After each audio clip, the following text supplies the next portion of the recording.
è stata una Pasqua al di sopra delle aspettative, senz'altro migliori di quelle dei numeri che avevamo avuto nel periodo pre-pandemico, con numeri estremamente elevati. Abbiamo raggiunto l'85-l'84% di occupazione media alberghiera sulla costa veneta in generale, contro un 70% circa del periodo pre-Covid, cioè 2019, dove la Pasqua cadeva esattamente negli stessi periodi del mese, quindi sfalsata più o meno di 3 giorni. Questo è stato un segnale confortante. Le presenze turistiche pasquali fanno ben sperare anche per una stagione estiva con buoni numeri, meteo permettendo.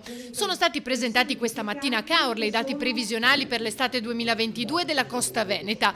Il mese di maggio sarà un po' sottotono, poi si dovrebbe partire.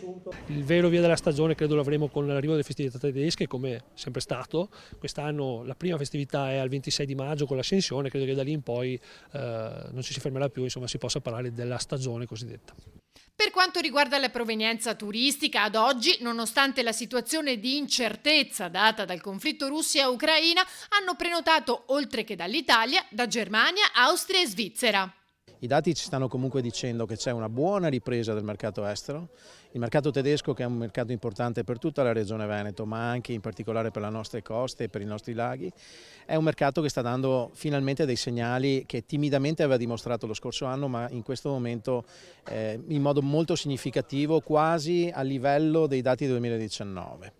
Ovviamente i dati a consuntivo li vedremo alla fine, però al momento è piacevole per gli operatori vedere che tutto sommato il turista tedesco ha ancora voglia di ritornare nel nostro Veneto. La ripresa si vede anche nei campeggi del litorale, il cui turismo è soprattutto estero. L'occupazione media delle strutture è stata del 27,4%, con punte tra il 50 e il 60% verso metà aprile. Le prenotazioni per i mesi che vanno da luglio a settembre sono mediamente intorno al 70%, un risultato che supera di 22 punti percentuali quello dell'anno precedente. Che la nostra clientela per oltre l'80% proviene dai mercati stranieri e il 2020 il calo complessivo del mercato in Veneto ha raggiunto per il nostro settore oltre il 50%. Che è stato solo parzialmente recuperato lo scorso anno.